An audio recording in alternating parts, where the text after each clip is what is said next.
একবার একজন দরবেশ সাহেব রাস্তা দিয়ে যাচ্ছেন, প্রতিমধ্যে তিনি দেখতে পেলেন নদী থেকে এক কলসি পানি নিয়ে এক যুবতী সুন্দরী মেয়ে রাস্তা বেয়ে যেতেছে। দরবেশ সাহেব দাঁড়ায় গেলেন আর ওই যুবতীর দিকে এক নজরে তাকায় আছেন, চোখে পলক দেয় না। এরপরে যুবতী থমকে দাঁড়ায় গেল। আধা বুড়া মানুষ, দাড়ি অর্ধেক পাইকে গেছে, দেখতে তো দেখায় খুব বুজুর্গ মানুষ, কিন্তু রাস্তায় আমার একা পাইয়া এমনি করে তাকিয়ে আছে আর চোখ দিয়েও তো পানি পড়ে। ব্যাপারটা কি? দরবেশ কাঁদে কেন? প্রতিমধ্যে আমাকে একা পেয়ে দরবেশ কাঁদে কেন, তাকিয়ে আছে কেন? মহিলার চিন্তা জাগলো। শেখ সাদি রহমতুল্লাহ আলাইহি ঘটনা লিখেছেন, বাংলা কবিতার অনুবাদ করেছেন। একদা সুখদায়ক প্রমোদা বদন, দর্শন করি মম ঝরিল নয়ন।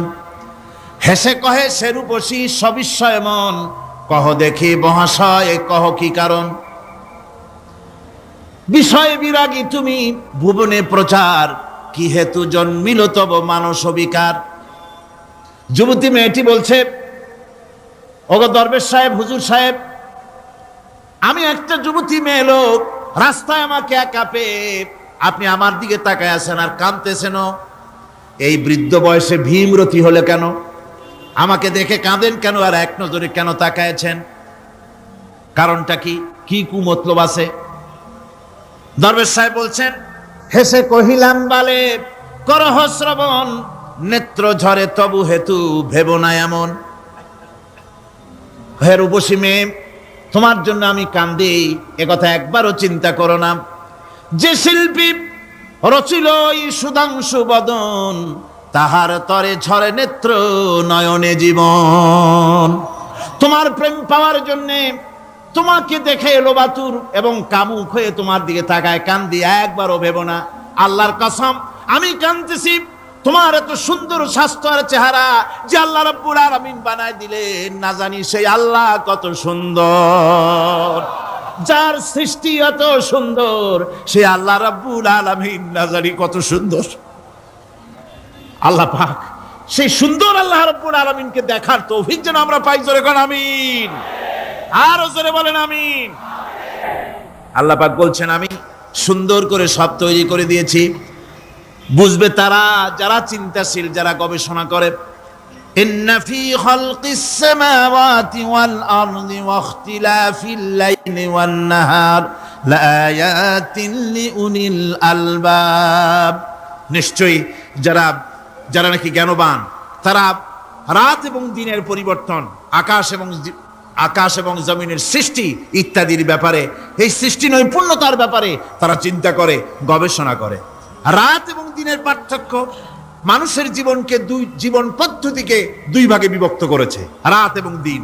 দেখেন আল্লাহর রহমত এবং কুদরত সব জায়গায়। রাত এবং দিন মানুষের জীবন চলার পথকে, জীবন পদ্ধতিকে কয় ভাগে ভাগ করেছে? দুই ভাগ। আল্লাহ পাক বলেন, ওয়াজআলনাল লাইলা লিবাসান ওয়াজআলনান নাহারা মাআশা। আমি রাতকে করেছি শান্তির বাহন, রাতকে করেছি আচ্ছাদন, শান্তির বাহন, আর দিনকে করেছি রোজগার করার জন্য। দিনের বেলায় রোজগার করবে, কামাই রুজি করবে, কল কারখানায় যাবে, খেতে খামারে যাবে, অফিস আদালতে যাবে, কাজ কাম করবে। এ কাজ করে করে শরীরের ভিতরে ক্লান্তি আসে, অবসাদ এসে যায়। আল্লাহ রাব্বুল আলামিন বলেন, আমি আবার রাত বানালাম। ওই রাতের বেলায় মানুষ যখন ঘুমায় যায়, এই ঘুম তার সমস্ত অবসাদ আর ক্লান্তি দূর করে দিয়ে সকাল বেলায় আবার তাজা মানুষ করে সমস্ত একেবারে পরিপূর্ণ কর্মক্ষম একজন মানুষে তাকে পরিণত করে দেয়। রাতটাকে আচ্ছাদন করে দিয়েছি, দিনের কোলাহল মুক্ত রাত। সূর্যের আলোর ঝলকানি, তীব্র আলো নাই, চিৎকার নাই, আওয়াজ নাই। রাতের একটি অন্ধকার চাদর পরিয়ে দিলাম এই পৃথিবীর উপরে। রাতের একটি অন্ধকার চাদর পৃথিবীর উপরে পরিয়ে দিলাম। কোলাহল মুক্ত পৃথিবী। এখন সূর্যের তীব্র আলো আর নাই। এখন আরামে তুমি ঘুমিয়ে যাও, ঘুমাও, আবার সকালবেলা উঠে তুমি কাজ করবে। আল্লাহ পাক বলেন, আমি এভাবে ওয়ামির রাহমাতিহি জাআলা লাকুমুল লাইলা ওয়ান নাহারা লিতাসকুনু ফীহি ওয়া লিতাবতাগু মিন ফাদলিহি। আল্লাহর রহমতের ভিতরে এটাও রহমত, আল্লাহর করুণা, আল্লাহর দয়া, যে তিনি দিনকে করেছেন রুজি কামার জন্য, রাতকে করেছেন তিনি তোমাদের জন্য ঘুমাবার জন্য, বিশ্রামের জন্য। এই ব্যবস্থা আল্লাহ রাব্বুল আলামিন করেছেন, যিনি তোমাদেরকে দুপুর বেলায় বিকেল বেলায়ও তোমাদেরকে অবসাদ গ্রহণের জন্য, আরামের জন্য দুপুর এবং বিকাল, সকাল ইত্যাদি তৈরি করেছেন। কোরআন শরীফের ভিতরে আল্লাহ পাক এই সমস্ত কথাগুলি ব্যাখ্যা সহকারে বলে দিচ্ছেন যে আমার রহমত ওয়াসিআত রাহমাতি কুল্লে, সেই সমস্ত জিনিসে চতুর্দিকে তুমি যেখানে আছো তার চতুর্দিক, আকাশ এবং জমিন, আমার রহমত তোমাকে ঘিরে রেখেছে। এ কোরআন নাজিল করেছেন সেই আল্লাহ, সেই রহমান, যার দয়া সর্বত্র ছড়িয়ে আছে। আল্লাহ পাক বলছেন, এরপরে তোমাকে সৃষ্টি করলাম, জমিন সৃষ্টি করলাম খাবারের জন্য। আমার রহমতের বিষয়টা দেখো, আমি এমন দয়াবান, এমন মেহেরবান।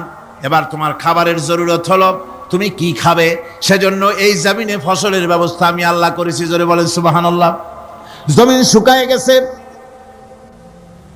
বৈশাখ মাসের, জ্যৈষ্ঠ মাসের প্রচন্ড রৌদ্রের তাপে জমিন শুকায় গেছে। এই জমিনে তুমি ফসল ফলাবে কি করে, যদি না পানি দিয়ে জমিনটারে ভিজায় দেই। আল্লাহ বলেন জমিন ভিজাবার দায়িত্ব আমি নিলাম। আল্লাহুল্লাযী আরসালার রিয়াহা ফাতুসিরু সাহাবা, সমুদ্রের পানি, লবণাক্ত পানিগুলি বাষ্পীয় আকারে উত্থিত হয়ে যায়, মেঘমালায় পরিণত হয়ে যায়।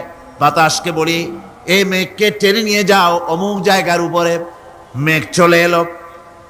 আল্লাহ বলেন ফাসুকনাহু ইলা বালাদিম মাইয়িতিন ফাআহইয়ানা বিহিল আরদা বাদা মাউতিহা কাযালিকান নুশুর। আল্লাহ পাক বলছেন বৃষ্টির পানি পড়লো, মরা জমিন জিন্দা হয়ে গেল।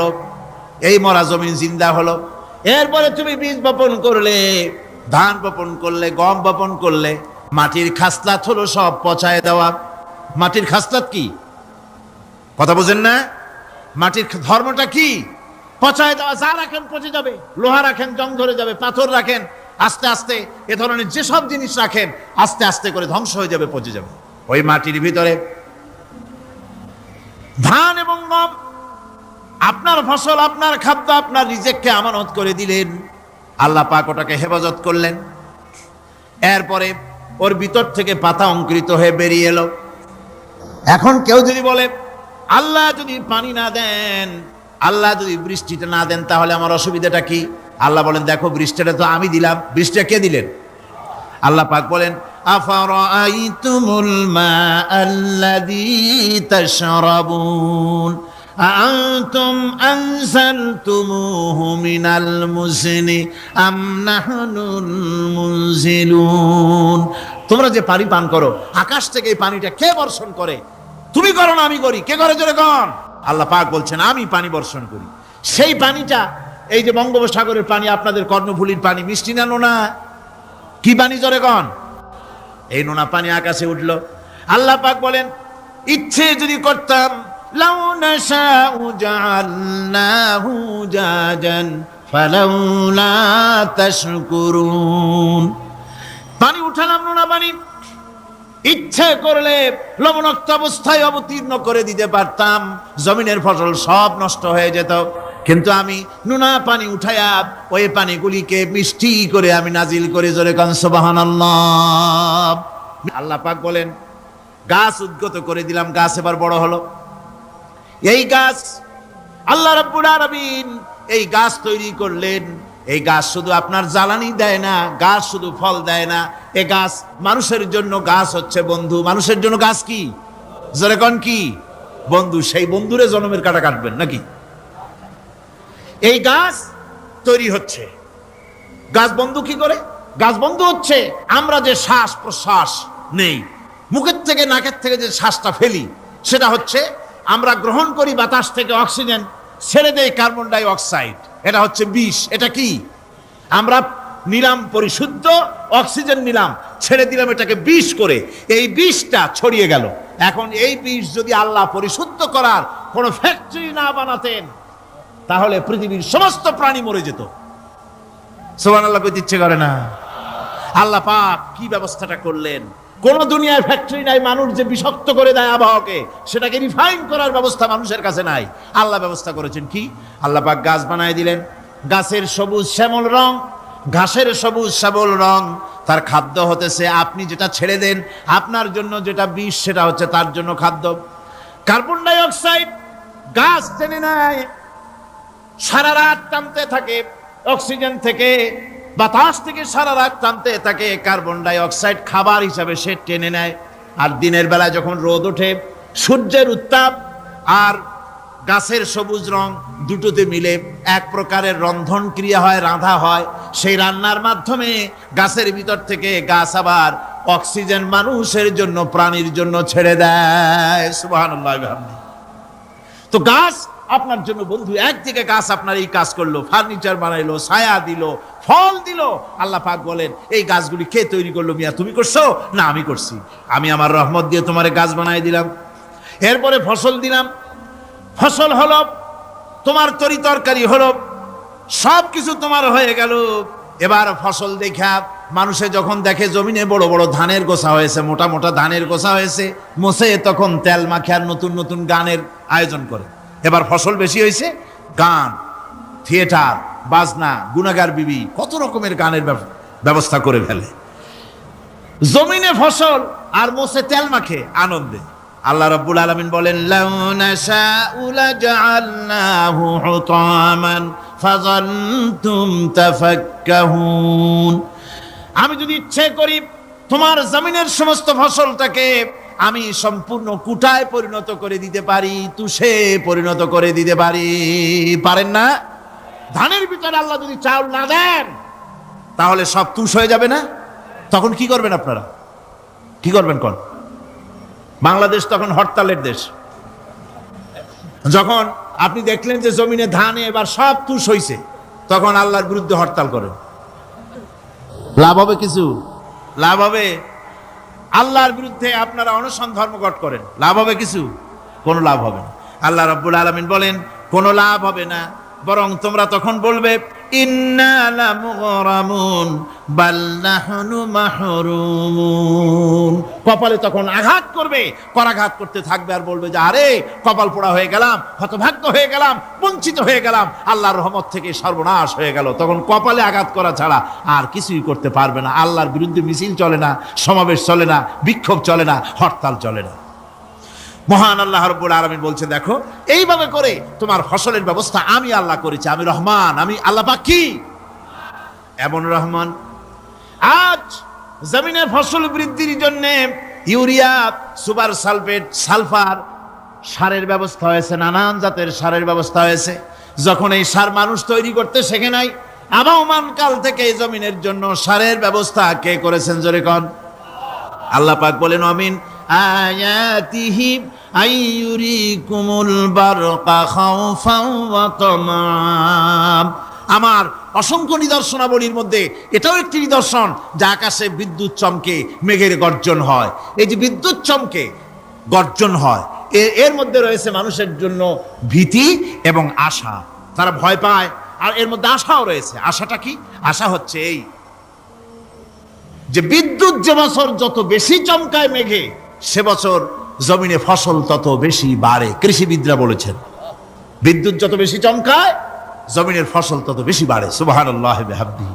এর একটা সিস্টেম আছে, সেই সিস্টেম অনুযায়ী আল্লাহ জমিনে ফসল বাড়ায় দিলেন। আল্লাহ ফসল দিলেন। এবার আপনার আল্লাহ পাক বলছেন দেখো ফসল দিলাম, ধান হলো, চাউল হলো, মাছ হলো, গোশ হলো, সব হয়ে গেছে, এখন তুমি খাবে। রান্না বান্না হয়ে গেল, রহমত আমার দেখো, আমার রহমতটা দেখো। এ কোরআন শিখাইছেন সেই আল্লাহ রাব্বুল আলামিন যার নাম রহমান। জোরে বলেন তার নাম কি?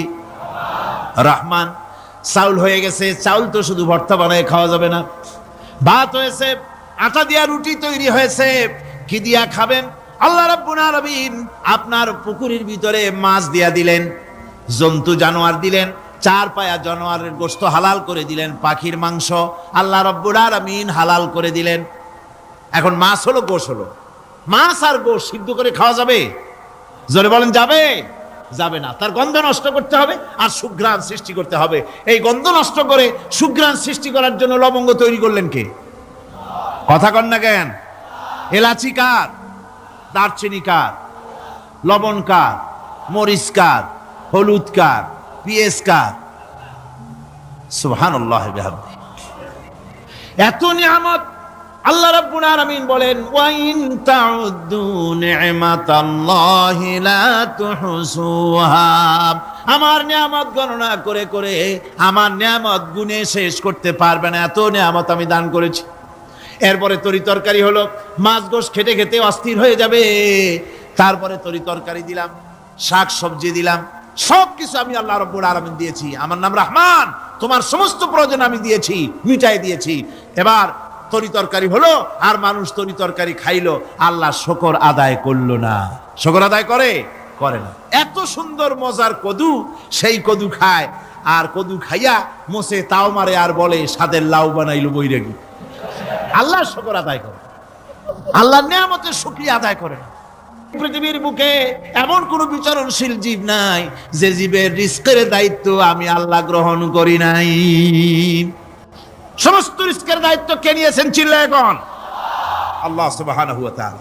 আচ্ছা আপনি কোন তো দেখি, একজন জমিদার, একজন বড় লোক, চৌধুরী, খুব বড় লোক, তার বাড়িতে 20 জন লোক গেছে রাতের বেলায়। 20 জন লোক গিয়ে মেহমান হইল।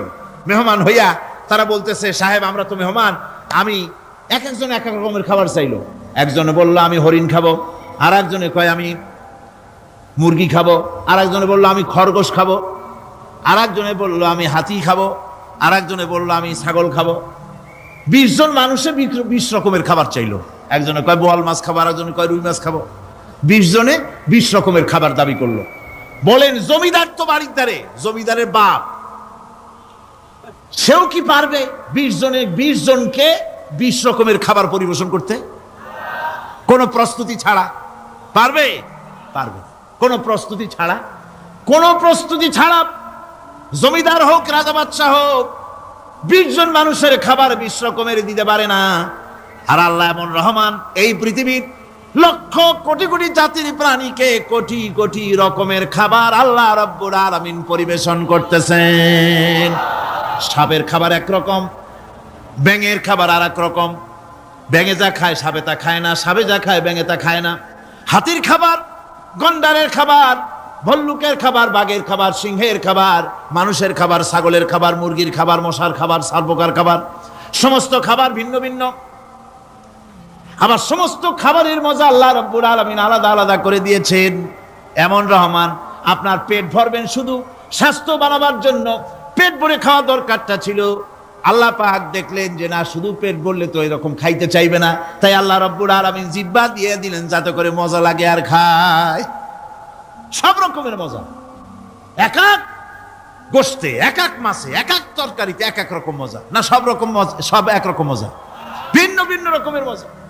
আল্লাহ পাক বলেন আমি রহমান, দেখো আমি কিভাবে খাওয়াই। ওয়া কাইয়্যিম মিন দাব্বাতিন লা তাহমিলু রিজকুহা আল্লাহু ইয়ারযুকুহা ওয়া ইয়্যাকুম।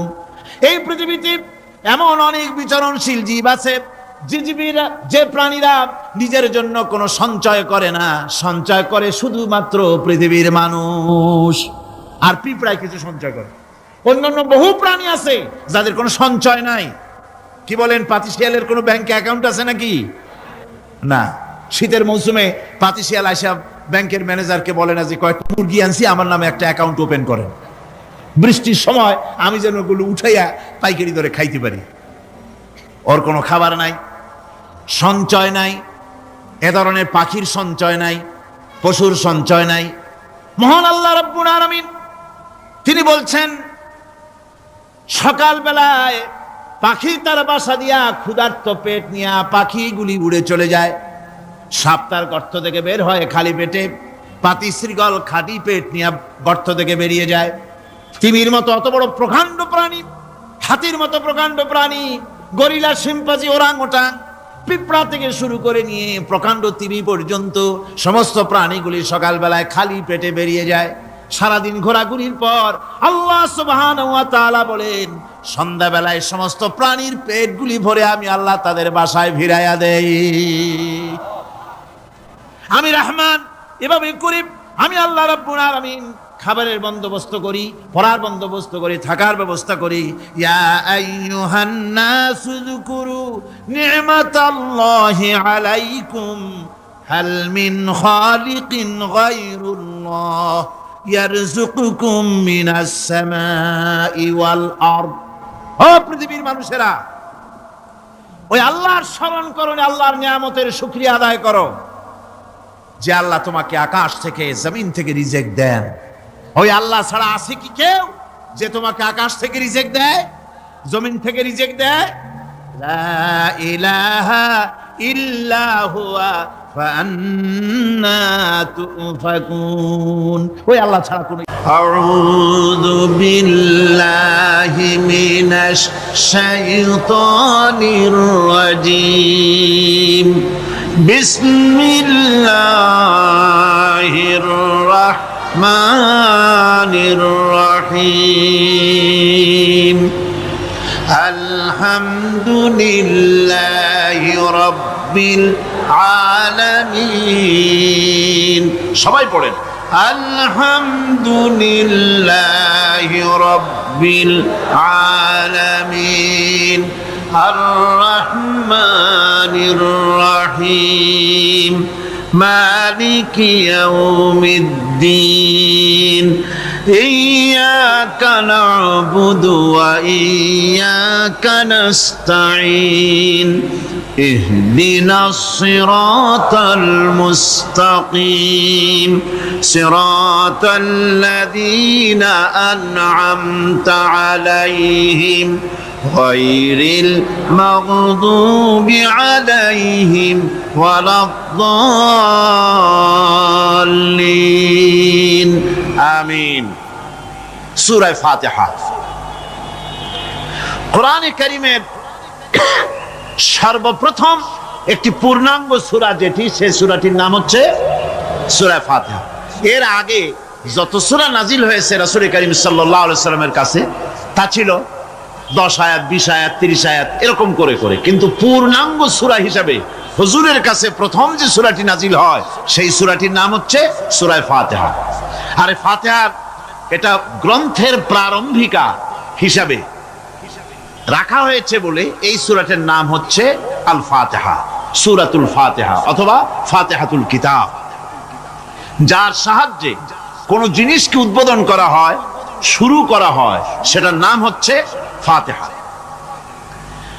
সূরা ফাতিহার একটা নাম না, বরং এর অনেকগুলি নাম আছে। সূরা ফাতিহার কম বেশি 22টি নাম পাওয়া যায়, আবার তাফসিরে রুহুল মানিতে এর 40টি নাম বলা হয়েছে। সূরা ফাতিহা অত্যন্ত ফজিলতপূর্ণ একটি সূরা, বরকতপূর্ণ সূরা। এই সূরাটির এক নাম হচ্ছে ফাতিহাতুল কিতাব, মানে হচ্ছে কোরআন কুঞ্জিকা, কোরআনের চাবি অথবা কোরআন প্রারম্ভিকা। এটাকে বলা হয়েছে উম্মুল কিতাব, কোরআনের কিতাবের মা।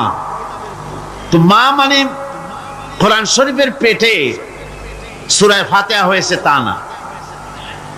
আরবিতে শব্দের অর্থ হচ্ছে কেন্দ্র, সেন্টার, আসল। এই জন্যে মক্কা শরীফকে বলা হয়, কোরআনে কারীম মক্কা শরীফকে বলেছে কি উম্মুল কোরা, গ্রাম সমূহের মা।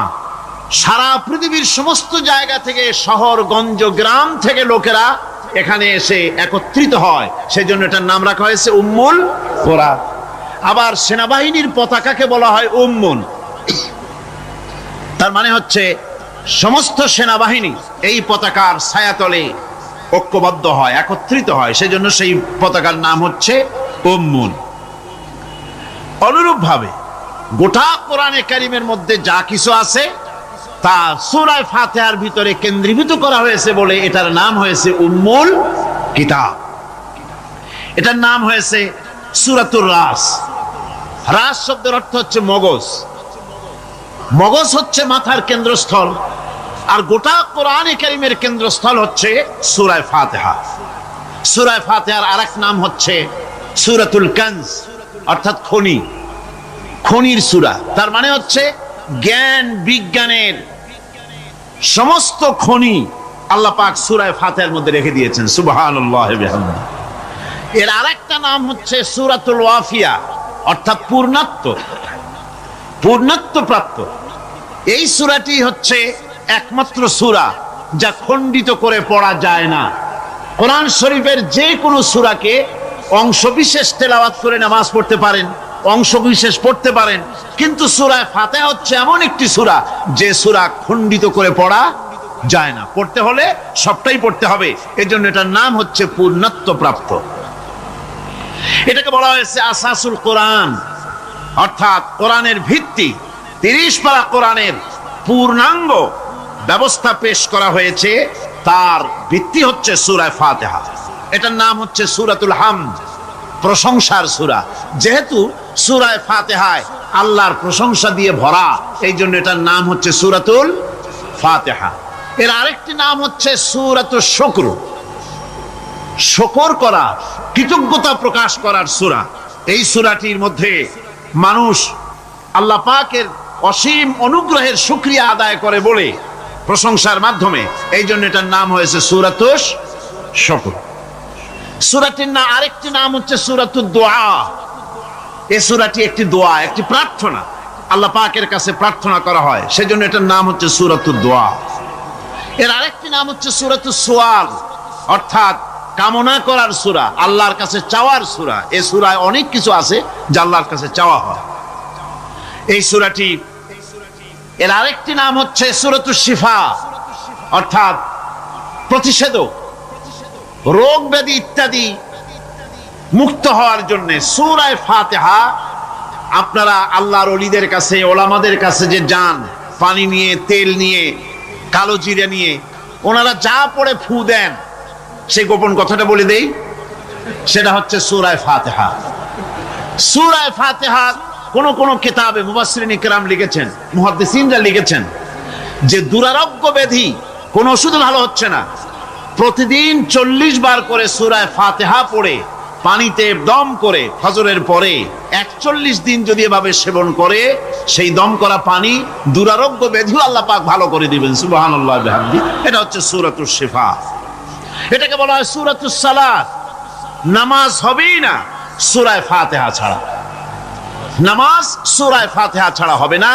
এই জন্য লা সালাতা লিমান লাম ইয়াকরা বিফাতিহাতিল কিতাব, হাদিস শরীফে এসেছে সূরা ফাতিহা ছাড়া নামাজ শুদ্ধ হবে না, নামাজ জায়েজ হবে না। সেই জন্য এটার নাম হচ্ছে সূরাতুস সালাত।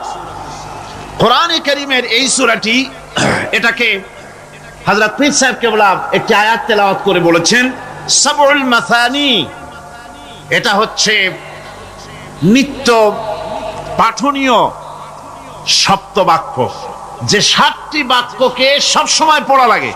তার মানে হচ্ছে যে ব্যক্তি নামাজ পড়ে 5 ওয়াক্ত 24 ঘন্টার ভিতরে সূরা ফাতিহা একেবারে কম করেও যদি হয়, তাহলে 40 বার এই সূরা 24 ঘন্টায় নামাজি ব্যক্তিকে পড়তে হয়।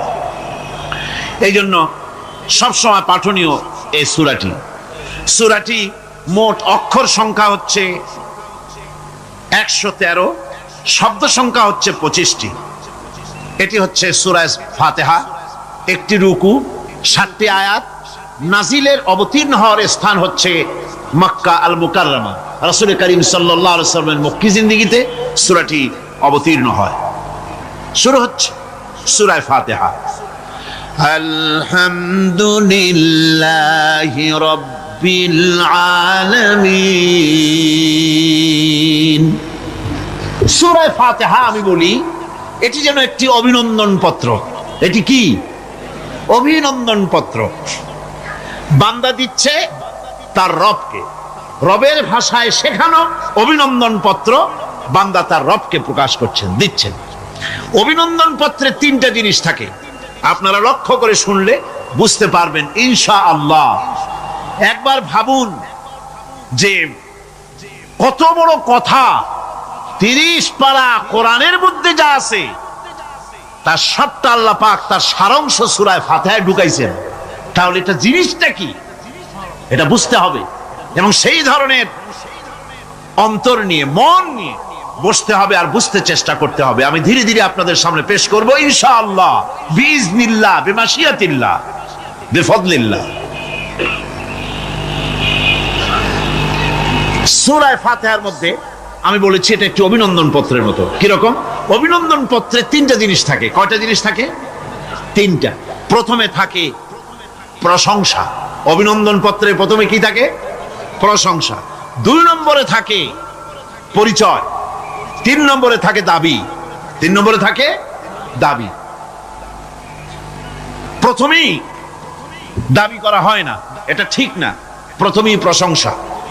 সমস্ত অভিনন্দন পত্র আপনারা দেখবেন, মন্ত্রী আসুক, প্রেসিডেন্ট আসুক, অভিনন্দন পত্র পেশ করা হয়, সুন্দর ভাষায় লেখে, হে সংগ্রামী জননায়ক,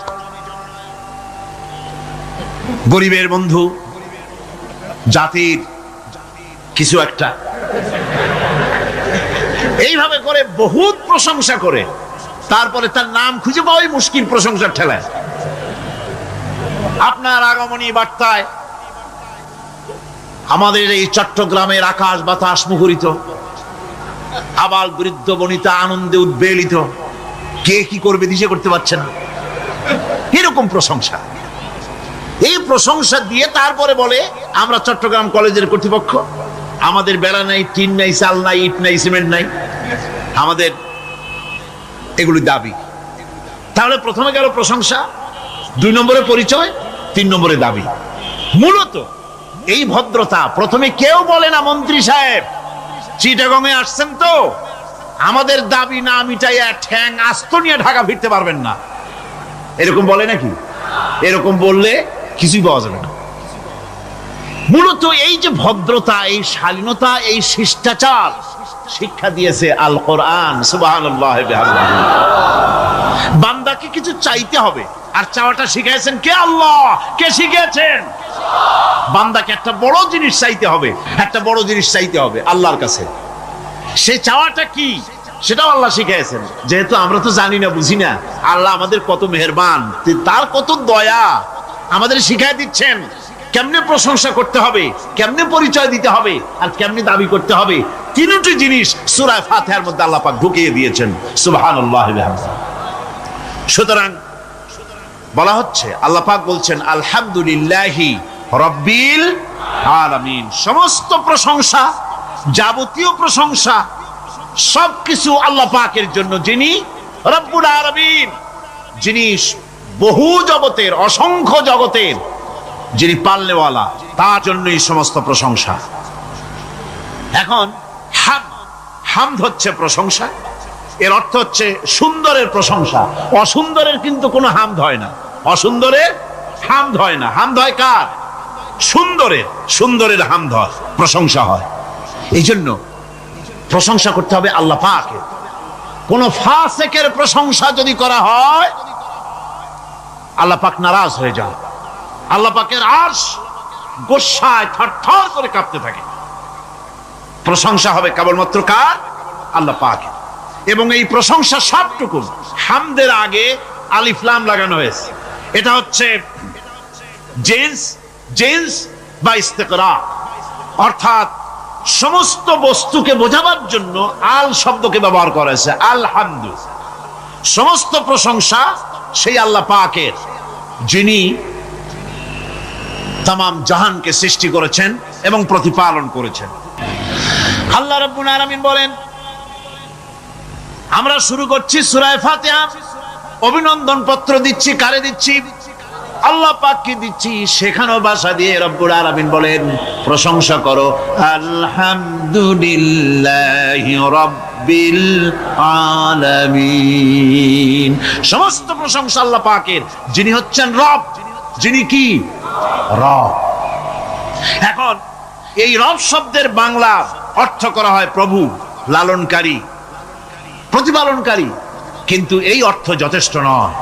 কোরআনে কারিমে যে রব বলা হয়েছে তার অর্থ হচ্ছে, তার অর্থ ব্যাপক, অনেক বিশাল এর অর্থ। এ রব কাকে বলে আমি রবের সমস্ত ব্যাখ্যা করতে পারবো না, তবে অল্প কথায় এমন ভাবে বলতে চেষ্টা করব যাতে করে আপনাদের বুঝে আসবে ইনশাআল্লাহ। আমরা বলি ইনশাআল্লাহ। এখন আপনারা যদি আমাকে প্রশ্ন করেন যে অত কথা বুঝি না, এক লাইনে এক বাক্যে বুঝায় দেন রব কাকে বলে, তাহলে আমি কথাটা এইভাবে বলবো, যাহার যখন যে জিনিসের যতটুকু প্রয়োজন তাহাকে তখন সেই জিনিস ফরিয়াদ করার আগে যিনি পৌঁছে দেন তার নাম হচ্ছে রব। এ রব হচ্ছে তার মধ্যে রুবুবিয়তের সম্পূর্ণ কোয়ালিটিতে ভর্তি। আল্লাহ পাকের মধ্যে রুবুবিয়তের কোয়ালিটি। রব শুধু সৃষ্টি করেই ছেড়ে দেন না, প্রতিপালন করেন, পূর্ণতায় পৌঁছে দেন। সুবহানাল্লাহ বলতে ইচ্ছে করে না ভাইরা? দেখেন আল্লাহ রাব্বুল আলামিন এমন রব, বাংলাদেশের কুকুর আর আমেরিকা ইউরোপের শীত প্রধান দেশের কুকুর একরকম নয়। আমাদের দেশের পশু ইউরোপ আমেরিকা শীত প্রধান দেশের পশু একরকম নয়। তার কারণ হলো আমাদের দেশে শীত কম, নাতিশীতোষ্ণ অঞ্চলের মধ্যে খানিকটা পড়ে যায়। এখানে পশুদের গায়ে কম পশম থাকলে কোনো অসুবিধা নাই। ভেড়া, ঘোড়া, কুকুর, বন্য প্রাণীকে কেউ তো কম্বল দেয় না, ল্যাব দেয় না, রাজাই দেয় না, খাতা দেয় না, চাদর দেয় না। আল্লাহ রাব্বুল আলামিন তিনি এমন রব, শীত প্রধান দেশের পশুদের গায়ে পশম দিয়া চিরস্থায়ী কম্বল জড়ায় দিয়েছেন। এর নাম হচ্ছে রব। প্রতিপালনের পদ্ধতি কি সুন্দর করে তিনি প্রতিপালন করছেন, কি সুন্দর করে তিনি পশু পক্ষীগুলিকে তাদের আহার জোগাড় করছেন, প্রতিপালন করছেন। তিনি রব, মানুষকে সৃষ্টি করেছেন, আমাদেরকে সৃষ্টি করেছেন, সব প্রয়োজন মিটাইছেন। সুবহানাল্লাহ ওয়া বিহামদিহি, সকল প্রয়োজন মিটিয়েছেন, একটা জিনিস বাদ রাখেন না। কোরআন হচ্ছে আল্লাহ পাকের দেওয়া এক মহান বিধান, যে কোরআনের কারণে আল্লাহ পাক আমাদেরকে হেদায়েত দান করেছেন। সুতরাং এই কোরআন হচ্ছে, কোরআনের মধ্যে যা আছে, গোটা কোরআনে যা আছে সব সূরা ফাতিহায় আছে। সুবহানাল্লাহ ওয়া বিহামদিহি।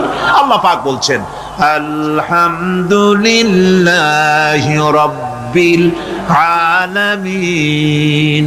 মুহাব্বতের সাথে পড়েন সবাই, আলহামদুলিল্লাহি রাব্বিল আলামিন। সমস্ত প্রশংসা, যাবতীয় প্রশংসা সে আল্লাহ পাকের, যিনি তামাম জাহানের পালনেওয়ালা রব। আল্লাহ পাক তার কাছে যখন বান্দা আলহামদুলিল্লাহি রাব্বিল আলামিন বলে, তখন প্রশ্ন হয়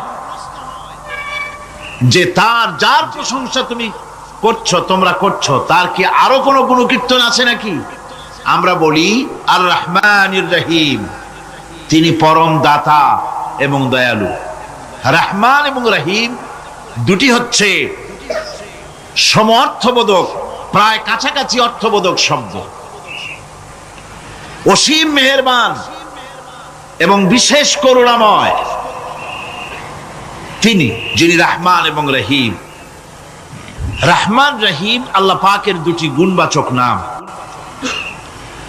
রহমান অপেক্ষা রহিম অপেক্ষা রহমান,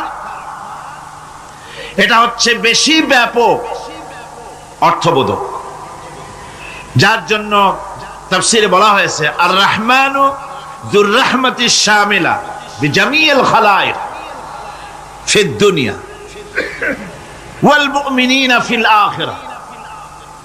অর্থাৎ রহমান তিনি, যিনি এমন রহমতের মালিক যা বিশেষত গোটা বিশ্বের সমস্ত মানুষের জন্য প্রযোজ্য। আর রহিম হচ্ছে শুধু কিয়ামতের দিন পৃথিবীতে রহমান তিনি দয়াবান পৃথিবীর সমস্ত মানুষের জন্য, এবং কিয়ামতে শুধু মুমিনদের জন্য। রহমান কিয়ামতে শুধু মুমিনদের জন্য। আর রহিম হচ্ছে আর রহিম যুর রাহমাতি শামিলা লিল মুমিনিনা ইয়াউমিল কিয়ামা। রহিম হচ্ছে শুধুমাত্র কিয়ামতের দিন আল্লাহ রাব্বুল আলামিন শুধু মুমিন লোকদের জন্য এই বিশেষ দয়া কিয়ামতের দিন করবেন। এখন রহমান হচ্ছেন পৃথিবীর সমস্ত মানুষের জন্য, সমস্ত প্রাণীর জন্য। তার দান থেকে কেউ বঞ্চিত থাকবে না, সকলের জন্য তার দানের দরজা অবারিত, উন্মুক্ত। এই পৃথিবীর মুখে আমরা দেখতে পাই মানুষ তার বন্ধুদেরকেই দেয়, শুধু সরকার হোক আর সাধারণ মানুষ হোক, আপনজনদেরকে নিজের দলকেই বেশি দেয়। কথা ঠিক কিনা? নিজের দলের প্রতি, আত্মীয় স্বজনের প্রতি স্বজন প্রিয়তা মানুষের শরীরের ভিতরে রোগ হিসাবে কাজ করে, আর এভাবে করে নিজের দল আর আত্মীয় স্বজনকে বেশি করে সুযোগ সুবিধা দেয়। শত্রুকে কেউ দেয় না, শত্রুকে কেউ ডেকে ডেকে কোনো জিনিস দিতে চায় না বা দেয় না। আল্লাহ রাব্বুল আলামিন এমন রহমান, এমন দয়াবান, এমন মেহেরবান, যারা তার ইবাদত করে, যারা তাকে স্বীকার করে, আল্লাহ বলে তাকে যারা সেজদা দেয়, আল্লাহ পাক তাদেরকেও দেন। আর যারা আল্লাহকে অস্বীকার করে, আল্লাহ রাব্বুল আলামিনকে মানে না, তার গুণাবলী কি স্বীকার করে না, তার অস্তিত্ব স্বীকার করে না, তারপরেও আল্লাহ রাব্বুল আলামিন কোন নাফরমান বান্দাকেও রহমত থেকে বঞ্চিত করেন না। সে যেই হোক, বেনামাজি হোক, মুরতাদ হোক, নাস্তিক হোক, তারপরে আল্লাহর অনুগ্রহ থেকে সে বঞ্চিত থাকে না। কথা ঠিক কিনা? বরং এটাই আমরা দেখি, নামাজি, দিনদার, পরেজগার মানুষ তার বরং কম থাকে, সে বরং কম পায়। বাড়ি নাই, ঘর নাই, কলকারখানা নাই, আর নামাজ রোজা করে না, হজ যাকাত করে না, আল্লাহর সাথে বিরোধিতা করে, আল্লাহরে মানেই না, বলে দেয়ার ইজ নো গড, স্রষ্টা বলতে কেউ নাই। এই ড্রিঙ্ক অ্যান্ড বিমেরি, এই হচ্ছে তাদের থিওরি, তাদের দর্শন, তাদের ফিলসফি। এই জাতীয় লোকগুলি বরং দেখা যায় তারা ক্ষমতা পায়, বাড়ি হয়, গাড়ি হয়, কল হয়, কারখানা হয়, সম্মান পায়। এটা কেন? এর কারণ হচ্ছে আল্লাহ রাব্বুল আলামিন এই পৃথিবীর কোনো মূল্য দেন না। এই পৃথিবীর মূল্য যদি আল্লাহ পাকের কাছে একটা মশার ডানার তুল্য যদি হতো, আল্লাহ পাক বিদ্রোহীদেরকে, কাফেরদেরকে এক ঢোক পানি আল্লাহ পাক গিলতে দিতেন না।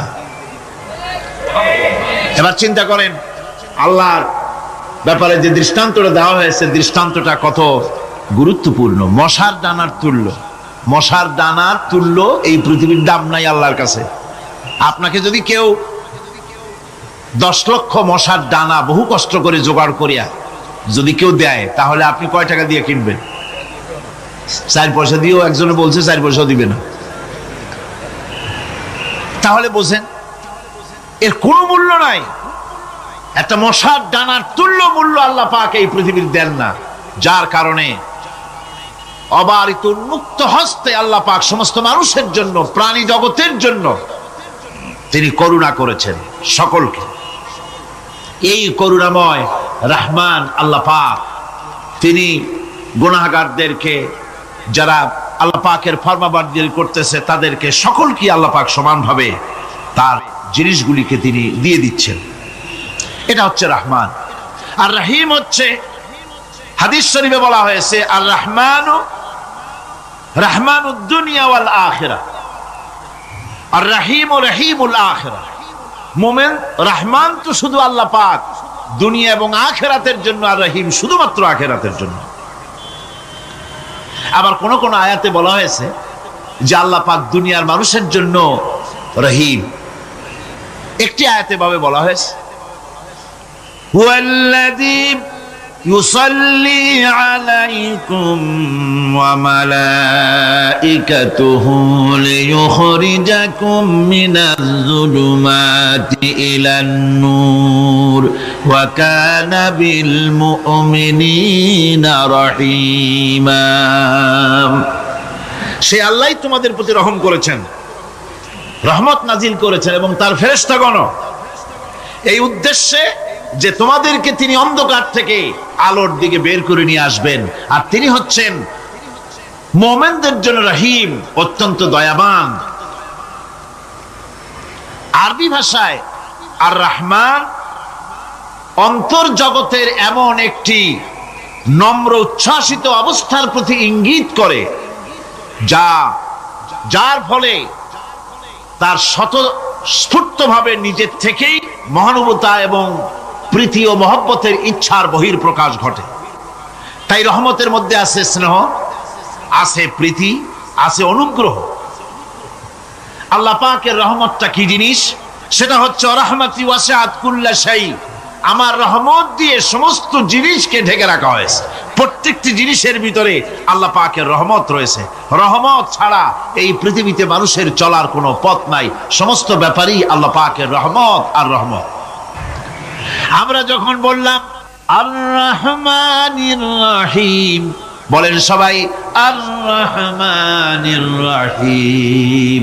আবার প্রশ্ন হয়, বান্দা বুঝলাম, আরো কোনো কোয়ালিটি, আরো কোনো বৈশিষ্ট্য তার আছে নাকি? আমরা বলি মালিকি ইয়াউমিদ্দিন, তিনি হচ্ছেন বিচার দিনের মালিক, শেষ বিচারের মালিক তিনি। একদিকে এটাকে ব্যালেন্স করা হয়েছে, একদিকে অফুরন্ত রহমত যার কোনো কুল নাই, কিনারা নাই। এখন আদল দরকার। এখন কি দরকার? আদল, ইনসাফ দরকার।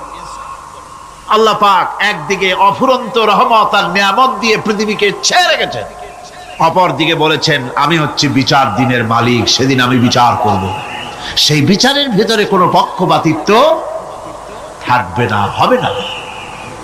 সেখানে তিনি হবেন হাকামুল হাকিমিন, ওইটা হবে সুপ্রিম কোর্টের সুপ্রিম কোর্ট। সেই পরকালে, সেই কিয়ামতের মাঠে আপনাকে আমাকে সকলকে উপস্থিত হতে হবে, নাকি হবে না? সবাইকে উঠতে হবে।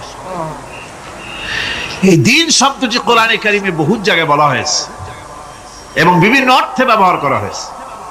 যেমন দিন শব্দের অর্থ প্রভাব, প্রতিপত্তি, আধিপত্য, ইতাআত, বন্দিগি, দাসত্ব, আনুগত্য, নীতি, পথ, পন্থা, হিসাব, ফায়সালা, প্রতিদান, প্রতিফল। এরকম অনেক অর্থ, অনেক অর্থে দিন শব্দ কোরআনে কারিমের মধ্যে ব্যবহৃত হয়েছে। কিন্তু এখানে মালিক ইয়াউমিদ্দিন, এই দিন এখানে ব্যবহার করা হয়েছে প্রতিফল অর্থে। প্রতিফলের দিন, যেদিন প্রতিফল দেওয়া হবে, তিনি হচ্ছেন সেই দিবসের অধিপতি, সেই দিবসের মালিক। এবার প্রশ্ন হচ্ছে, তোমরা যারা আমার প্রশংসা করলে তোমরা কারা? জবাবে আমরা বলছি ইয়্যাকা না'বুদু ওয়া ইয়্যাকা নাস্তাঈন।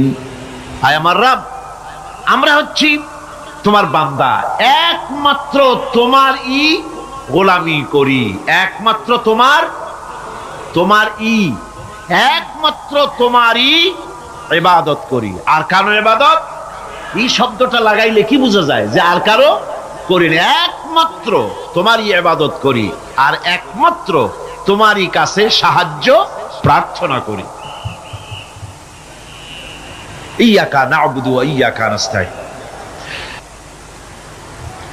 আল্লাহ রাব্বুল আলামিন আমাদেরকে সৃষ্টি করেছেন আসলে এইটার জন্য। সৃষ্টি করেছেন কিসের জন্য? কোরআনে কারীমের মধ্যে আল্লাহ রাব্বুল আলামিন বলেন ওয়ামা খালাকতুল জিন্না ওয়াল ইনসা ইল্লা লিয়াবুদুন। আমি মানুষ এবং জিনকে সৃষ্টি করেছি শুধুমাত্র আমার ইবাদতের জন্য, আমার গোলামির জন্য, আমার আনুগত্যের জন্য। কত বড় মেহেরবান তিনি, কত দয়ালু তিনি। তার কাছে চাওয়ার ভাষাটাও তিনি আমাদের শিখাই দিলেন। জনগণ সুবহানাল্লাহ। রব্বুল আলামিন আমাদের শিখালেন, এভাবে চাও, ইহদিনাস সিরাতাল মুস্তাকিম সিরাতাল্লাযীনা আন'আমতা আলাইহিম গায়রিল মাগদুবি আলাইহিম ওয়ালাদ-দাল্লিন। হায় আল্লাহ, ইহদিনাস সিরাতাল মুস্তাকিম, একটা রাস্তা চাই, সহজ সরল সঠিক একটি পথ চাই তোমার কাছে। সেই পথটা চাই যে পথ হচ্ছে নিয়ামত প্রাপ্তদের, অভিশপ্ত এবং পথভ্রষ্টদের পথ নয়। যে পথ নিয়ামত প্রাপ্তদের, ওই ধরনের একটা পথ আমরা চাই। পথ দেখাবার মালিককে কোরআনে কারীম বলছে, আল্লাহ রাব্বুল আলামিন বলেন ওয়া আলাল্লাহি কাসদুস সাবিলি ওয়া মিনহা জাইরুন ওয়ালাউ শাআ লাহাদাকুম আজমাইন। ওয়া আলাল্লাহি কাসদুস সাবিল, সোজা রাস্তা বলে দেওয়ার দায়িত্ব আমি আল্লাহর। সোজা রাস্তা বলে দেওয়ার দায়িত্ব কার? আল্লাহ। সোজা রাস্তা বলে দেওয়ার দায়িত্ব আমি আল্লাহর। সোজা রাস্তা বলে দেওয়ার দায়িত্ব আমি আল্লাহর। সোজা রাস্তা বলে দেওয়ার দায়িত্ব কার? আমি আল্লাহর। সোজা রাস্তা বলে দেওয়ার দায়িত্ব কার? তিনি বলছেন বলার দায়িত্ব আমার, সোজা রাস্তাটা আমি বলে দেব। আল্লাহ রাব্বুল আলামিনের কাছে বান্দা যখন রাস্তার দাবি করলো, সোজা পথ চাই, সহজ পথ একটা তোমার কাছে চাই, রব্বুল আলামিন সূরা ফাতিহার 7টা আয়াতের এই অভিনন্দন পত্রের জবাবে 30 পারা কোরআন শরীফ আল্লাহ পাক বান্দারে দান করে দিলেন। জবাবে বলে দিলেন, ওয়ানিবুদুনি হাযা সিরাতুম মুস্তাকিম। সোজা রাস্তাটা হলো আমার আনুগত্য, আমার গোলামি, আমার দাসত্ব, এটাই হলো সোজা রাস্তা। এই সোজা রাস্তাটা আমি বলবো। রাস্তা তো অনেক হতে পারে, কিন্তু সোজা রাস্তা বলে দেওয়ার দায়িত্ব কার? আল্লাহ পাকের। আলহামদুলিল্লাহ, আলহামদুলিল্লাহ, আল্লাহ পাকের শুকরিয়া আদায় করছি। আল্লাহ পাক আমাদেরকে কোরআন শোনার তৌফিক দান করেছেন, আলহামদুলিল্লাহ। আচ্ছা, আপনারা বলেন তো, জেন, দুষ্ট জেন আর ভূত প্রেতে যদি আসর করে, তাহলে কোরআন শরীফের কোন আয়াত পড়তে হয়? জি, ওলামারা বলেন না, আয়াতুল কুরসি। কোনটা পড়তে হয়? বলেন কোনটা? চট্টগ্রাম তাফসীর মাহফিল উপলক্ষেও কিছুটা ভূত প্রেতের আসর হইছে। এই ভূত প্রেতের আসর থেকে রক্ষা করার জন্য সকলে আমার সাথে পড়েন যথারীতি। আউযু বিল্লাহি মিনাশ শাইতানির রাজিম। বিসমিল্লাহির রাহমানির রাহিম। আল্লাহু লা ইলাহা ইল্লা হুয়াল হাইয়ুল কাইয়্যুম। লা তা'খুযুহু সিনাতুন ওয়ালা নাওম। লাহু মা ফিস সামাওয়াতি ওয়া মা ফিল আরদ। من ذا الذي يشفع عنده إلا بإذنه يعلم ما بين أيديهم وما خلفهم ولا يحيطون بشيء من علمه إلا بما شاء وسع كرسيه السماوات والأرض ولا يؤوده حفظهما وهو العلي العظيم। صدق الله العظيم। সবাই বলেন সাদাকাল্লাহুল আযীম। আয়াতুল কুরসি, আগে এটার অর্থ করে নেই। আল্লাহু লা ইলাহা ইল্লা হুয়াল হাইয়ুল কাইয়্যুম। আল্লাহ হচ্ছেন তিনি যিনি ছাড়া কোনো ইলাহ নাই, যিনি সার্বভৌমত্বের একমাত্র মালিক। লা তাখুযুহু সিনাতুন ওয়ালা নাওম, যাকে ঘুম এবং তন্দ্রা স্পর্শ করে না।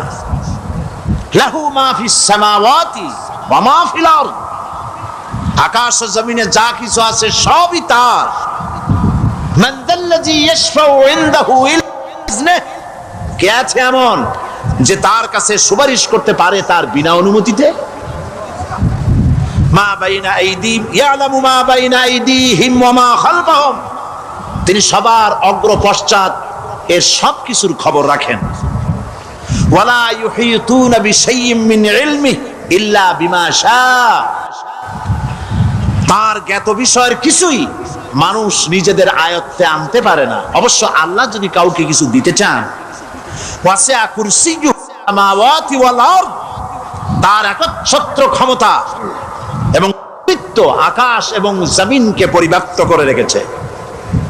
ওয়ালা ইয়াউদু হিফযুহুমা ওয়া হুয়াল আলিয়্যুল আযীম, আর আকাশ এবং পৃথিবীর রক্ষণাবেক্ষণ করতে গিয়ে আল্লাহ পাক মোটেই ক্লান্তি বোধ করেন না। আর তিনি হচ্ছেন এক মহান শ্রেষ্ঠতম সত্তা। বলি সাদাকাল্লাহুল আযীম। আয়াতুল কুরসি, এই আয়াতটি আয়াতুল কুরসি হিসেবে পরিচিত। কি নামে পরিচিত? আয়াতুল কুরসি। এখানে মহান আল্লাহ পাকের এমন সব পূর্ণাঙ্গ পরিচিতি পেশ করা হয়েছে যার নজির গোটা কোরআন শরীফে নাই। সুবহানাল্লাহ। তাই হাদিস শরীফে এই আয়াতটিকে শ্রেষ্ঠ আয়াত বলা হয়েছে। কোরআন শরীফের কি আয়াত? শ্রেষ্ঠ আয়াত বলা হয়েছে। আমরা প্রত্যেকটি ফরজ নামাজের পরে এই আয়াতে কারিমা পড়ে থাকি, ঠিক কিনা বলে? আল্লাহ বলেছেন প্রত্যেক ফরজ নামাজের পরে আয়াতুল কুরসি যে ব্যক্তি পাঠ করবে, কিয়ামতের দিন আল্লাহ রাব্বুল আলামিন ওই ব্যক্তির ব্যাপারে সিদ্ধান্ত নেবেন, আল্লাহ তাকে জান্নাত দান করে দিবেন। হতে পারে এবার আপনারা কেউ করতে পারেন, বাস ওয়াজ আর না শুনলে চলবে, আয়াতুল কুরসি পড়বো আর জান্নাতে চলে যাব। না, বিষয়টা এমন নয়। বিষয়টা হচ্ছে এই আয়াতুল কুরসির মধ্যে এমন কিছু কথা আছে যা বুঝে যদি পড়ে আর আমল করে আল্লাহ পাক কিয়ামতের সিদ্ধান্ত নেবেন, জান্নাত দিয়ে দিবেন। সুবহানাল্লাহ, বলেন সুবহানাল্লাহ। এর কারণ হলো আয়াতুল কুরসির মধ্যে আল্লাহ পাক সার্বভৌমত্বের কথা বলেছেন। আজ আমরা স্লোগান দেই সব সমস্যার সমাধান। ও মাশাআল্লাহ, চট্টগ্রামের সবাই বোধহয় এই পরিচিত স্লোগানটা জানেন না। জবাব তা আপনারা জবাব দিতে পারলেন না কেন? সব সমস্যার সমাধান দেন স্লোগান আপনারাই।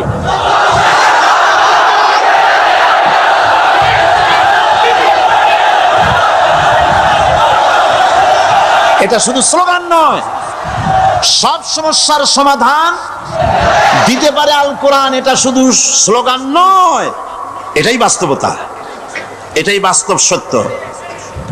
আয়াতুল কুরসির মধ্যে রয়েছে একটি জটিল সমস্যার সমাধান, যাকে সহজ কথায় বলা যায় গদি সমস্যার সমাধান। কুরসি মানে হলো গদি। আজকাল গদি নিয়ে কি হচ্ছে টের পাচ্ছে না ভাই? এই গদি নিয়ে টানাটানি হচ্ছে পৃথিবীর সর্বত্র। সার্বভৌমত্বের মালিক কে হবে? এটা তো আপনারা বলতেছেন, কিন্তু যারা কোরআন জানে না তারা বলে সার্বভৌমত্বের মালিক জনগণ। দেখেন না, ওরা বলে সকল ক্ষমতার উৎস জনগণ। কারা বলে? নেতা নেত্রীরা বলেন সকল ক্ষমতার উৎস। কন না কেন? উৎস জনগণ। এই কথাটা হলো আসলে ভোটারদেরকে পাম্পট্টি দেওয়া, আপনাদেরকে ফুলাইয়া ডানলপ টায়ার বানায়। আপনারা খুব খুশি হবেন সমস্ত ক্ষমতার উৎস তাহলে আমরা। আরে বাবারা, তোমরা সকল ক্ষমতার উৎস যার পেট ভরা ময়লা, নাকের মধ্যে ছাতা, দাঁতে ছাতা, তুমি হবা সকল ক্ষমতার উৎস। আহার, ক্ষমতার ঠেলায় একটা সাপ দেখলে ভয়তে সিট হয়ে পড়ো, সাইকেলের টায়ার বাস্ট হইলে হার্ট ফেল করে। সকল ক্ষমতার উৎস, সকল ক্ষমতার উৎস জনগণ। এই কথা বলা কবিরা গুনাহ, এই কথা বিশ্বাস করা হারাম, এই কথা বিশ্বাস করা শিরক। কারণ সকল ক্ষমতার উৎস জনগণ এই কথা যদি বলা হয় তাহলে কোরআনে কারীমের সাথে কন্ট্রাডিকশন হয়, সাংঘর্ষিক। আল্লাহ পাক কি বলেছেন? আল্লাহ পাক বলেছেন আন্নাল কুওয়াতা লিল্লাহি জামিআ। বলেন আন্নাল কুওয়াতা লিল্লাহি জামিআ। আমার আল্লাহ রাব্বুল আলামিন বলেন, জেনে রাখো নিঃসন্দেহে সকল ক্ষমতার উৎস কেবলমাত্র আল্লাহ রাব্বুল আলামিন। সকল ক্ষমতার উৎস কে? জোরে বলেন আল্লাহ, আল্লাহ, আল্লাহ। তিনি একমাত্র সকল ক্ষমতার উৎস। কোরআন আয়াতুল কুরসি আল্লাহ কোরআনে নাজিল করে সার্বভৌমত্বের মালিক কে হবে সমস্যার সমাধান করে দিলেন। রাসূল করিম সাল্লাল্লাহু আলাইহি সাল্লাম মানুষের সার্বভৌমত্ব খতম করে মদিনায় আল্লাহর সার্বভৌমত্ব কায়েম করে তিনি একটি রাষ্ট্র কায়েম করলেন। মদিনার রাষ্ট্রের সার্বভৌমত্বের মালিক কে ছিলেন? আল্লাহ। জোরে বলেন কে ছিলেন? আল্লাহ। মানুষ তখন দেখতে পেল খোদাই সার্বভৌমত্বের ভিত্তিতে যে রাষ্ট্র গঠন হয় সেই রাষ্ট্র মানবতার জন্য কত কল্যাণকর হয়। সুবহানাল্লাহ বিহামদিহি। আয়াতুল কুরসিতে বলা হলো যে সার্বভৌমত্বের মালিক এই ক্ষমতাটাকে আরবিতে বলা হয় উলুহিয়াত। এই ক্ষমতাকে সার্বভৌমত্বের ক্ষমতাটাকে আরবিতে কি বলা হয়? উলুহিয়াত। আর যার হাতে এই ক্ষমতাটা থাকে তাহলে বলে ইলাহ, তাকে কি বলা হয়?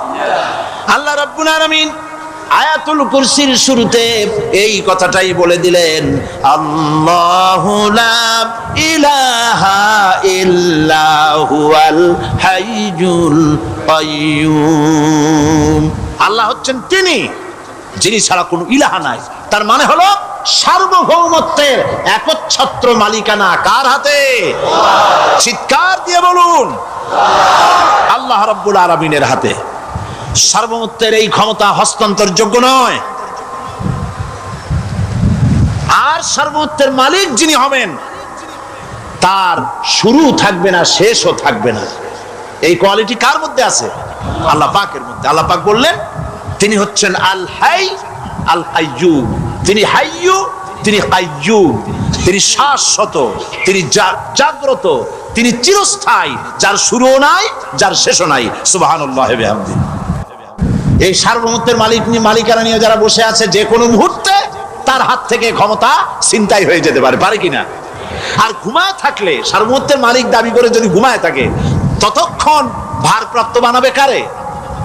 এই জন্য সার্বভৌম মালিক হচ্ছেন আল্লাহ পাক, যাকে ঘুম এবং তন্দ্রা স্পর্শ করে না। সার্বভৌমত্বের মালিকের কোয়ালিটি আল্লাহ পাক বলছেন লা তাখুযুহু সিনাতুন ওয়ালা নাওম। পড়েন সবাই, লা তাখুযুহু সিনাতুন ওয়ালা নাওম। তার ঘুমও নাই, তন্দ্রাও নাই। হযরত মূসা সালাম আল্লাহ পাকের কাছে একবার প্রশ্ন তুলেছেন, আল্লাহ পাক তুমি নাকি? আল্লাহ বলেন তুমি বিশ্বাস করো না? মূসা আলাইহিস সালাম বলছেন অবশ্যই বিশ্বাস করি। আল্লাহ পাক বললেন বিশ্বাস যদি করো তাহলে বুঝানো যাবে। হযরত ইব্রাহিম আলাইহিস সালাম বলেছিলেন আল্লাহ পাকের কাছে, কাইফা রব্বি আরিনি কাইফা তুহিল মাউতা। হে রব, তুমি আমারে দেখাও কেমনে তুমি মৃত্যুকে জিন্দাকে মৃত্যু করো, মৃত্যুকে জিন্দা করো, একটু দেখাও আমারে। আল্লাহ পাক বললেন আওয়ালাম তুমিন, বিশ্বাস করো না? ইব্রাহিম আলাইহিস সালাম সঙ্গে সঙ্গে বললেন বালা। নাম বললেন না। বালা মানেও হ্যাঁ, নাম মানেও হ্যাঁ, কিন্তু একটু বেশ কম আছে। তিনি নাম না বলে বালা বললেন। নামের অর্থ হলো হ্যাঁ, আর না বালার অর্থ হচ্ছে কেন নয়, অবশ্যই বিশ্বাস করি। ওয়ালাকিন লিয়াতমাইন্না কলবি। তবে আল্লাহ তুমি যদি চোখে দেখাও একটু, তাহলে এগুলি একটুখানি লিয়াতমাইন্না কলবি, আমার অন্তরাত্মা প্রশান্তি লাভ করবে যদি চোখে দেখতে পারি। আল্লাহ বলেন তাহলে তোমারে দেখাবো। আল্লাহ দেখাইলেন। মূসা আলাইহিস সালাম যখন বললেন যে আল্লাহ পাক আর মৃত্যুকে চিন্তা করো কেমনে, তুমি ঘুমায় থাকো, না ঘুমায় পারো কেমনে? তোমার নাকি ঘুম নাই, তন্দ্রা নাই। আল্লাহ পাক বলেন বিশ্বাস করো না? বলে আমি বিশ্বাস করি। তো ঠিক আছে তাহলে তোমার দেখাই। বললেন এক গ্লাস পানি নিয়ে আসো। এক গ্লাস পানি নিয়ে এসে দাঁড়িয়ে থাকো। আল্লাহ পাক মূসা আলাইহিস সালামকে বললেন এক গ্লাস পানি নিয়ে দাঁড়াও। আর ঘুমকে আল্লাহ পাক বললেন মূসারে ধরো। মূসা আলাইহিস সালাম নিদ্রাচ্ছন্ন হলেন, তন্দ্রা এসে গেল, হাত শিথিল হয়ে হাতের থেকে পানি ভর্তি গ্লাস পড়ে ভেঙে চুরমার হয়ে গেল। মূসা আলাইহিস সালাম ভয় পেয়ে গেলেন। আল্লাহ রাব্বুল আলামিন বলেন ভয় পাওয়ার কোনো কারণ নাই, তোমার প্রশ্নের জবাব আমি এভাবেই দিলাম। এক গ্লাস পানি নিয়ে কয়েক মিনিট দাঁড়াইতে পারো নাই, ঘুমের সঙ্গে সঙ্গে গ্লাস পড়ে ভেঙে গেল। तमाम आकाश और जमीन গোটা সৃষ্টি জগৎ তোমার আল্লাহ পাকের হাতের মুঠার মধ্যে রয়েছে। আল্লাহ যদি ঘুমায় যায় সব শেষ হয়ে যাবে। तमाम সৃষ্টি জগতের ট্রাফিক কন্ট্রোল আল্লাহ কর্তৃক হয়, আর মানুষের যা হয় আল্লাহ পাক তার থেকে সম্পূর্ণ মুক্ত। আল্লাহ পাকের ঘুম নাই, তন্দ্রাও নাই। লা তাখুযুহু সিনাতু ওয়ালা নাওম। ঘুমও নাই, তন্দ্রাও নাই। আল্লাহ পাক সমস্ত রকমের মানবীয় কোয়ালিটি থেকে, গুণ থেকে মুক্ত, মুবাররা, পবিত্র। আল্লাহ রাব্বুল আলামিন সার্বভৌমত্বের একচ্ছত্র মালিক হচ্ছেন আল্লাহ পাক, তিনি ছাড়া কোনো ইলাহ নাই। তিনি পরিষ্কার করে বলছেন আল্লাহু লা ইলাহা ইল্লা হুয়াল হাইয়ুল কাইয়্যুম। সবাই পড়েন আল্লাহু লা ইলাহা ইল্লা হুয়াল হাইয়ুল কাইয়্যুম। আল্লাহ হচ্ছেন সার্বভৌমত্বের মালিক, তিনি ছাড়া কোনো ইলাহ নাই। এমন একটি আয়াত তাফসীরের জন্য আল্লাহ এনে দিয়েছেন, যেই আয়াতটি বুঝলে পরে দুনিয়াও শান্তি, আখিরাতেও শান্তি। গদি সমস্যার সমাধান হবে, সব সমস্যার সমাধান হবে। আয়াতুল কুরসি এমন আয়াত যা তেলাওয়াত করলে, বুঝলে, আমল করলে কিয়ামতের দিন আল্লাহ পাক তার সম্পর্কে সিদ্ধান্ত নেবেন, জান্নাত দিয়ে দিবেন। সুবহানাল্লাহ। أعوذ بالله من الشيطان الرجيم بسم الله الرحمن الرحيم। প্রত্যেক অক্ষরে অক্ষরে 10-10 করে নেকি এখন আমাদের নামায় আমলে লেখা হচ্ছে। সুবহানাল্লাহ। গলা ছেড়ে দিয়ে সবাই পড়েন আমার সাথে আল্লাহু লা ইলাহা ইল্লা হুয়াল হাইয়ুল কাইয়্যুম লা তাখুযুহু সিনাতুন ওয়ালা নাওম লাহু মা ফিস সামাওয়াতি ওয়া মা ফিল আরদ من ذا الذي يشفع عنده إلا بإذنه يعلم ما بين أيديهم وما خلفهم ولا يحيطون بشيء من علمه إلا بما شاء وسع كرسيه السماوات والأرض ولا يؤوده حفظهما وهو العلي العظيم صدق الله العظيم।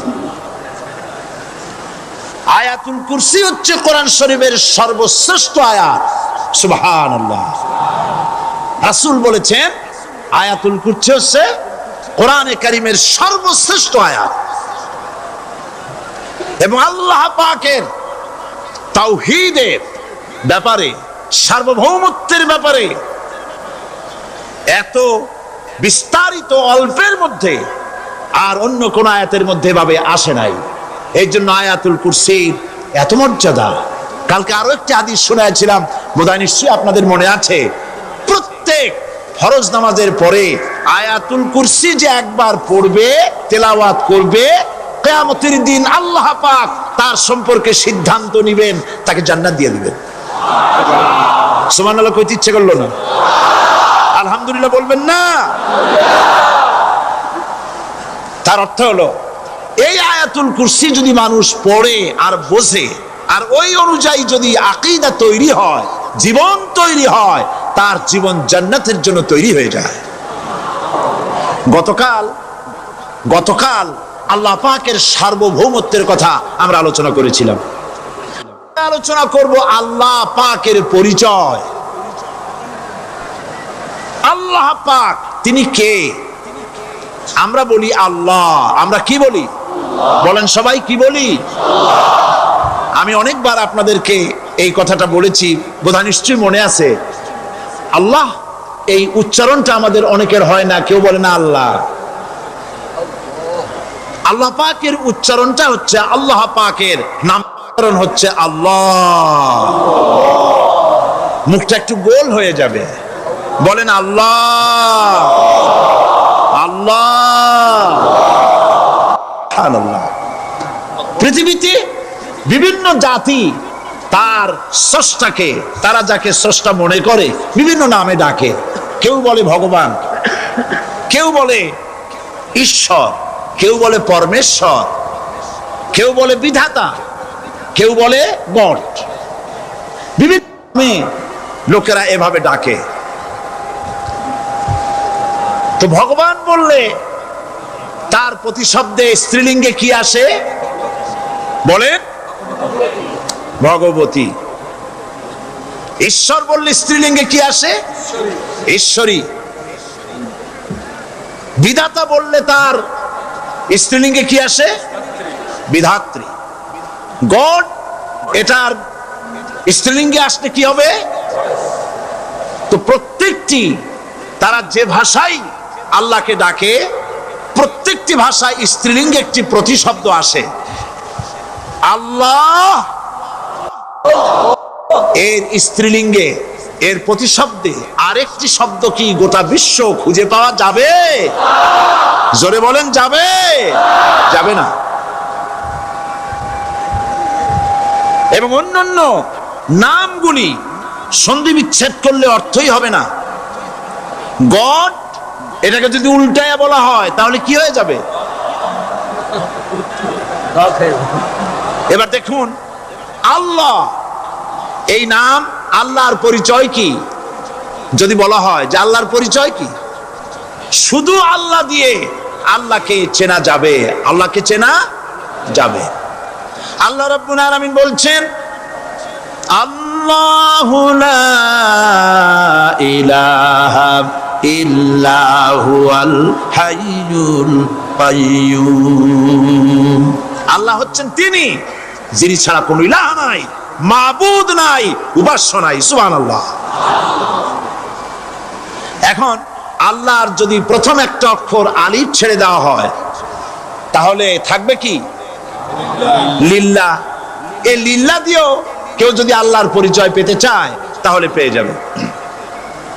আল্লাহ রাব্বুল আলামিন কোরআনে কারীমের ভিতরে শুধু লিল্লাহ দিয়েও আল্লাহকে চেনার ব্যবস্থা করেছেন। লিল্লাহি মা ফিস সামাওয়াতি ওয়া মা ফিল আরদ। আকাশ এবং জমিনের সার্বভৌমত্বের একচ্ছত্র মালিকানা কার? আল্লাহ পাকের।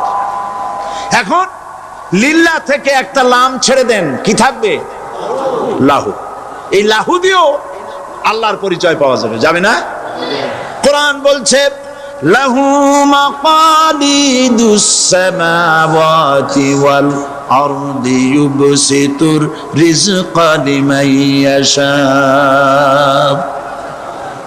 আকাশ এবং জমিনের রিজকের চাবিকাঠি আল্লাহ পাকের কাছে, যারে খুশি তিনি পর্যাপ্ত রিজেক তিনি দান করেন। সুবহানাল্লাহ। এবার লাহুর লাম ছেড়ে দেন, থাকবে কি? একটা অক্ষর। এই একটি অক্ষর দিয়ে আল্লাহ পাকের চেনা যাবে। ইন্নাহু হুয়াল গফুরুর রহিম। তিনি হচ্ছেন মহা ক্ষমাশীল, দয়াবান। আল্লাহর পরিচয় আল্লাহকে দিয়েই জানা যায়। আল্লাহর পরিচয় হচ্ছে তিনি এই আকাশ সৃষ্টি করেছেন, এই জমিন সৃষ্টি করেছেন, মানব গোষ্ঠীকে সৃষ্টি করেছেন। আকাশের স্রষ্টা কে? জমিনের স্রষ্টা কে? মানুষের স্রষ্টা কে? আল্লাহ পাক। দেখুন, আল্লাহ পাক আকাশের স্রষ্টা, জমিনের স্রষ্টা, মানুষের স্রষ্টা। এই কথাকে ভুলিয়ে দেওয়ার জন্য, এই কথাটিকে ভুলিয়ে দেওয়ার জন্য আল্লাহকে অস্বীকার করছে এক শ্রেণীর লোকেরা। তারা বলছে দেয়ার ইজ নো গড, স্রষ্টা বলতে কেউ নাই, আনসিন ইজ নাথিং। আল্লাহ পাক কোরআনকে বোঝার জন্য, আল্লাহকে চেনার জন্য ব্যবস্থা করেছেন। ওরা বলছে কি আনসিন ইজ নাথিং, যা দেখা যায় না সেটা কিছুই না, সেটা বিশ্বাস করি না। তো আল্লাহর যখন রং নাই, গন্ধ নাই, তাকে বিশ্বাস করি কেমনে? বলে নাউজুবিল্লাহি মিন যালিক। আরে ভাই, তোমরা তো এমন বহু জিনিস আছে যা না দেখে বিশ্বাস করো। আপনারা কি বাতাস দেখেছেন? বিশ্বাস করেন কিনা? বিশ্বাস করেন কিনা? আপনারা কি ইথার দেখেছেন? বিশ্বাস করেন কিনা? ফুলের গন্ধ দেখেছেন কিন্তু বিশ্বাস করেন কিনা? মাধ্যাকর্ষণ শক্তি, ল অফ গ্র্যাভিটেশন আপনারা চোখে দেখেছেন? বিশ্বাস করেন কিনা?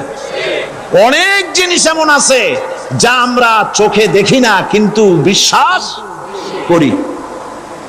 হযরত ইমাম আবু হানিফা রাহমাতুল্লাহ আলাইহির সাথে এক নাস্তিকের বহস হবে। স্থান এবং তারিখ নির্ধারণ করা হলো। ইমাম সাহেব দেরি করে আসলেন। নাস্তিক বলছে, আমি আপনার সঙ্গে কোনো বিতর্কে যেতে চাই না, কারণ আপনি ওয়াদা রক্ষা করতে পারেন নাই, নির্ধারিত সময় অন্তত 3 ঘন্টা পরে এসেছেন। তিনি বললেন, আমি কেন দেরি করলাম সেটা তো তুমি জিজ্ঞেস করবে। আচ্ছা বলেন কেন দেরি করেছেন? তিনি বললেন, দেখো এই জায়গায় আসার পথে একটা নদী বেঁধেছিল, কি করে আমার কাছে পারাপারের কোনো বন্দোবস্ত ছিল না। এক পর্যায়ে হতাশ হয়ে গেলাম, আমার বোধহয় যাওয়াই হবে না। শেষ পর্যন্ত আমি দেখতে পেলাম হঠাৎ করে আমার পাশে একটা ফলের বীজ পড়লো, তা দিয়ে একটা গাছ অঙ্কুরিত হলো। দেখটি না দেখ গাছটা একটা ময়ূর হয়ে পরিণত হয়ে গেল। কই থেকে একটা করাতে সে গাছটা কেটে ফেলে দিল। হঠাৎ কতগুলি তক্তা বেরিয়ে আসলো, কোথার থেকে একটা হাতুড়ি আর কতগুলি লোহা এসে ঠাস ঠাস করে বাড়ি লেগে একটা কিস্তি তৈরি হয়ে গেল। কিস্তিটার ধাপায় পড়লো নদীতে, আমি লাফ দিয়ে উঠলাম, তাই দেরি হলো। নাস্তিক বলছে, আপনার সাথে আমি জানছিলাম যে আপনি অত্যন্ত বুদ্ধিমান মানুষ, কিন্তু যে ঘটনা শুনাইলেন আপনার স্ক্রু একটাও টাইট আছে বলে মনে হয় না, আপনার সাথে আর কোনো বহস নয়।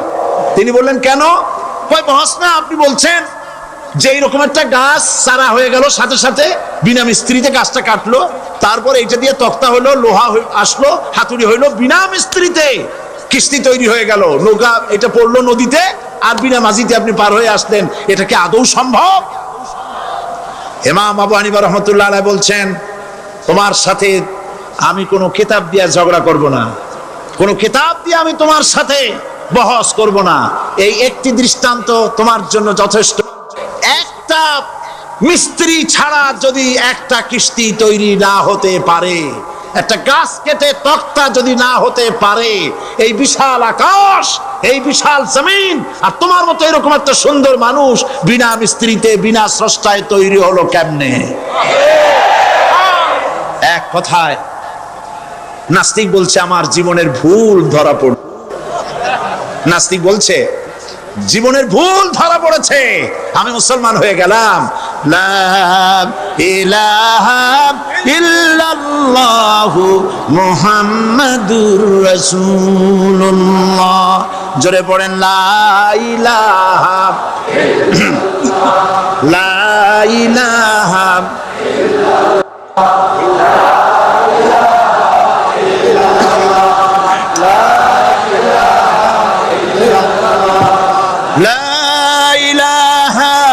ইল্লাল্লাহু মুহাম্মাদুর রাসূলুল্লাহ।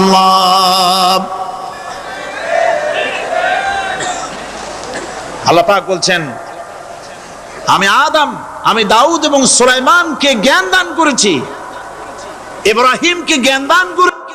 কোরআন শরীফের বহু জায়গায় শুধু জ্ঞানের কথাই বলা হয়েছে। সুবহানাল্লাহ।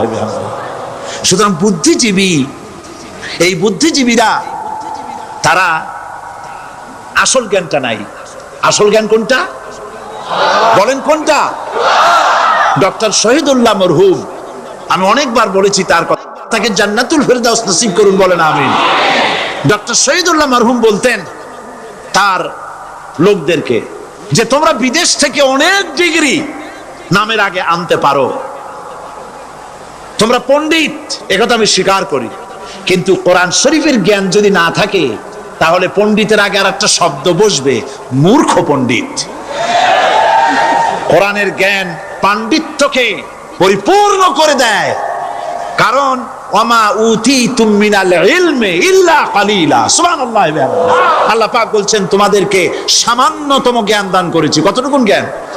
কতটুকুন? সামান্যতম জ্ঞান দান করেছি। সুতরাং আল্লাহ পাক কোরআনের মধ্যে তার নিজের পরিচয় ছোট্ট একটি সূরার মধ্যে ব্যাপক আকারে বলে দিয়েছেন। কি? কুল হুয়াল্লাহু আহাদ। সবাই পড়েন আমার সাথে, কুল হুয়াল্লাহু আহাদ আল্লাহুস সামাদ লাম ইয়ালিদ ওয়া লাম ইউলাদ ওয়া লাম ইয়াকুল লাহু কুফুয়ান আহাদ। আল্লাহ পাক বলেন আল্লাহ এক এবং একক, তিনি কারো মুখাপেক্ষী নন, তিনি কাউকে জন্ম দেন নাই, তাকেও কেউ জন্ম দেয়নি। আকাশ আর জমিনে আল্লাহর সমকক্ষ কেউ নাই। সুবহানাল্লাহ। তাকে কেউ জন্ম দেয়নি, তিনিও কাউকে জন্ম দেননি। তিনি এক, তিনি ছিলেন, তিনি আছেন, তিনি থাকবেন। তার শুরুও নাই, তার শেষও নাই। সুবহানাল্লাহ। এই আল্লাহ রাব্বুল আলামিন তার পরিচয় আয়াতুল কুরসি সার্বভৌমত্বের পরিচয় দিয়েছে, আল্লাহর পরিচয় দিয়েছে। আল্লাহ তিনি খালিক। মানব সৃষ্টির এবং পৃথিবীর সৃষ্টির ইতিহাস ঘাটলে মানুষের যদি কিসমত ভালো থাকে, তাহলে আল্লাহর সান্নিধ্য, আল্লাহর অস্তিত্ব সম্পর্কে জ্ঞান তাকে আল্লাহ পাক দান